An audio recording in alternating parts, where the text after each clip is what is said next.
بسم اللہ الرحمن الرحیم۔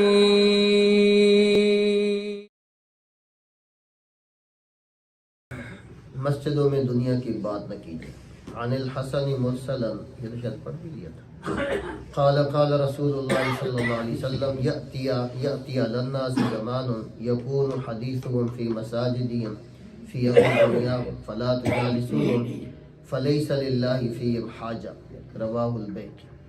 حسن بصری رحمۃ اللہ سے روایت ہے، مرسلن روایت ہے کہ رسول اللہ صلی اللہ علیہ وسلم نے فرمایا ایک زمانہ ایسا آئے گا مسجدوں میں لوگوں کی بات چیت اپنے دنیاوی معاملات میں ہو کرے گی۔ تمہیں چاہیے کہ ان لوگوں کے پاس بھی نہ بیٹھو، اللہ کو ان لوگوں سے کوئی سروکار نہیں۔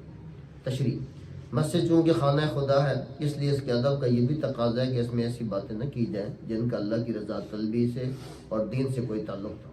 ہاں، مسلمانوں کے اجتماعی اور ملی مسائل کے بارے میں خواہ ان کا تعلق مسلمانوں کی زندگی کسی شعبے سے ہو، مسجدوں میں مشورے کیے جا سکتے ہیں اور اس سلسلے کے کاموں کے لیے مسجدوں کا استعمال کیا جا سکتا ہے، لیکن اس میں بھی مسجدوں کے عام آداب کا لحاظ ضروری ہوگا۔ نیز یہ بھی شرط ہوگی کہ یہ جو کچھ ہو اللہ کی ہدایت کے تحت ہو اور اس سے آزاد ہو کرنا۔ مسجدوں میں نماز کے لیے عورتوں کا آنا۔ عن ابن عمر رضی اللہ تعالی عنہ قال قال النبی صلی اللہ علیہ وسلم اذا استأذنکم نساؤکم باللیل فأذنوا لہن۔ عبداللہ بن عمر رضی اللہ تعالیٰ عنہ سے روایت ہے کہ رسول اللہ صلی اللہ علیہ وسلم نے فرمایا جب تمہاری بیویاں رات کو مسجد جانے کے لیے تم سے اجازت مانگیں تو ان کو اجازت دے دیا کرو۔ دوسری حدیث عن ابن عمر رضی اللہ تعالیٰ عنہ قال قال رسول اللہ صلی اللہ علیہ وسلم لا تمنعوا نساءکم المساجد وبیوتہن خیر لہن۔ عبداللہ بن عمر سے روایت ہے کہ رسول اللہ صلی اللہ علیہ وسلم نے فرمایا اپنی عورتوں کو مسجدوں میں جانے سے منع نہ کرو اور ان کے لیے بہتر ان کے گھر ہی ہیں۔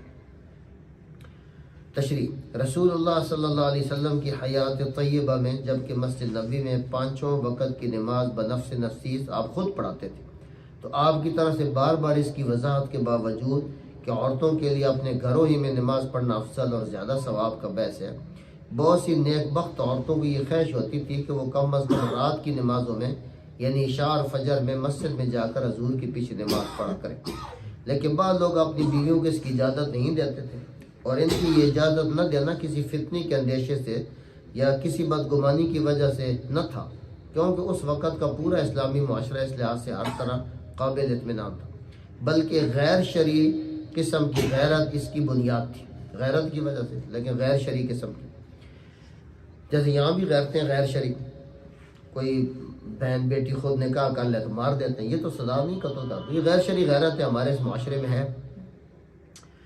تو مسجد تو اجازت آنے کی اجازت مانگے تو ان کی اجازت کدھر گیا؟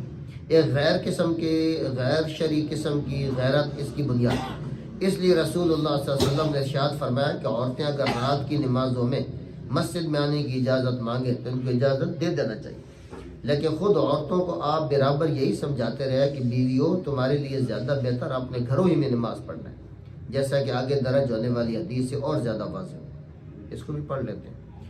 عن ام حمید الساعدی رضی اللہ تعالی عنہا انہا جاءت الى رسول اللہ صلی اللہ علیہ وسلم فقالت یا رسول انی احب الصلاة معک، قال رسول اللہ صلی اللہ علیہ وسلم قد علمت انک تحبین الصلاة معی وصلاتک فی بیتک خیر من صلاتک فی حجرتک وصلاتک فی حجرتک خیر من صلاتک فی دارک وصلاتک فی دارک خیر من صلاتک فی مسجد قومک وصلاتک فی مسجد قومک وخیر من صلواتک فی مسجدی۔ مشہور صحابی ابو حمید سعدی کی بیوی ام حمید سعدیہ سے روایت ہے کہ رسول اللہ صلی اللہ علیہ وسلم کی خدمت میں حاضر ہوئی اور عرض کیا کہ میں چاہتی ہوں کہ آپ کے ساتھ جماعت سے مسجد میں نماز ادا کیا جائے۔ آپ صلی اللہ علیہ وسلم نے ارشاد فرمایا کہ میں جانتا ہوں کہ تمہیں میرے ساتھ یعنی میرے پیچھے جماعت کے ساتھ نماز پڑھنے کی بڑی چاہت ہے، اور مسئلہ شریعت کا یہ ہے کہ تمہاری وہ نماز جو تم اپنے گھر کے اندرونی حصے میں پڑھو وہ اس نماز سے افضل اور بہتر ہے جو تم اپنے بیرونی دالان میں پڑھو، اور بیرونی دالان میں تمہارا نماز پڑھنا اس سے بہتر ہے کہ تم اپنے گھر کے صحن میں پڑھو، اور اپنے گھر کے صحن میں تمہارا نماز پڑھنا اس سے بہتر ہے کہ تم اپنے قبیلے کی مسجد میں جو تمہارے مکان سے قریب ہے نماز پڑھو، اور اپنے قبیلی والی مسجد میں تمہارا نماز پڑھنے سے بہتر ہے کہ تم میری مسجد میں آ کر نماز پڑھو۔ تو سب سے بہتر وہ اندر چھپ والی جگہ ہے۔ تو حضور فرماتے ہیں میری مسجد سے بہتر وہ مسجد ہے جو تمہارے قریب ہے، اس مسجد سے بہتر وہ ہے کہ جو گھر کا صحن ہے، صحن سے اندر برآمدہ ہے، برآمدے سے اندر زیادہ بہتر کمرہ ہے۔ تو حضور نے مسجد نبوی کو بالکل آخر میں رکھا اور گھر کے اندرونی حصے کو پہلے نمبر پہ رکھا۔ وہ پہلے نمبر پہ ہے، پھر اب برآمدہ ہے، پھر صحن ہے، پھر محلے کی مسجد ہے، پھر حضور فرماتے ہیں میری مسجد ہے۔ تو اسی وجہ سے پھر احناف جو ہے نا وہ اس کے بارے میں بڑی تاکید کرتے ہیں کہ عورتوں کو مسجد میں نہ لائیں۔ یہ نہیں کہتے کہ نماز نہیں ہوتی، نماز ہو جاتی، عورتیں مسجد میں آ کر پڑھیں بے شک۔ احناف کے یہاں بھی یہ نہیں کہ نماز نہیں ہوتی، لیکن ساری حدیثوں کو دیکھ کر نتیجہ یہ نکالا ہے کہ بہتر کیا ہے۔ احناف کے یہاں بہتر یہ ہے کہ عورتیں گھر میں پڑھیں، اور اسی حدیث کی بنیاد پر کہتے ہیں، تو یہ بہتر ہے۔ لیکن حنابلہ جو ہے وہ کہتے ہیں نہیں، مسجد میں آپ صلی اللہ علیہ وسلم کے زمانے میں آتی تھی۔ تو ٹھیک ہے، دونوں طرف کی حدیثیں ہیں، اور دونوں کا یہ ہے کہ بہتر کیا ہے، زیادہ ثواب کس میں ہے۔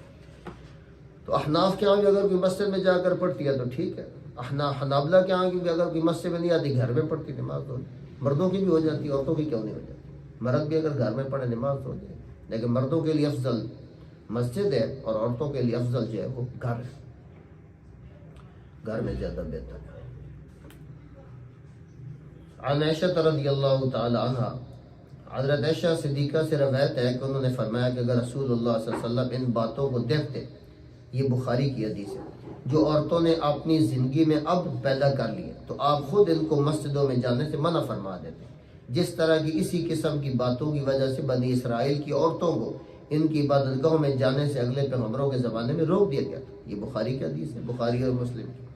تو عائشہ فرماتی ہیں اگر یہ زمانہ دیکھتے نا حضور، عائشہ بڑے عرصے تک زندہ رہی، بڑے عرصے تک زندہ رہی، حضرت علی کے زمانے 30 سال تک تقریباً آتا ہے، 30 سال تو ہے ہی ہے۔ تو اگر اس زمانے میں ہوتے اللہ کے رسول تو منع کر دیتے۔ ظاہر عورت سے زیادہ شوہر کے مزاج کو کون جانتا ہے؟ تو اب تو اور زیادہ خرابی ہے جی، اور زیادہ مسائل ہیں، راستے میں بڑے بڑے مسائل ہوتے ہیں۔ خود عورتوں کے اندر اب بڑے مسائل آ گئے، طرح طرح کی عورتیں، عورتوں کو عورتوں سے خطرہ ہے۔ اب تو حالات یہاں تک پہنچے ہیں کہ عورتوں کو عورتوں سے خطرہ ہے، ان سے بھی بچا کر رکھنا چاہیے۔ کیسی عورت ہے جہاں ہماری عورتیں جا رہی ہے، کدھر جا رہی ہے؟ تو اب تو یہاں تک نوبت پہنچ گئی ہے، بجائے اس کے کہ مردوں کو دیکھا جائے۔ تشریح یہ بات حضرت صدیقہ نے حضور صلی اللہ علیہ وسلم کی وصال کے بعد اپنے زمانے میں فرمائی تھی، اور بقول حضرت شاہ ولی اللہ اسی بنا پر جمہور صحابہ کی یہ رائے ہو گئی تھی کہ اب عورتوں کو مسجد میں نہ جانا چاہیے۔ بعد کے زمانوں میں ان تبدیلیوں میں جو اور ترقی ہوئی اور ہمارے معاشرے کی خرابیوں میں جو بے حساب اضافہ ہوا، اس کے بعد تو ظاہر ہے کہ اس کی کوئی گنجائش ہی نہیں رہی۔ وآخر دعوانا الحمدللہ۔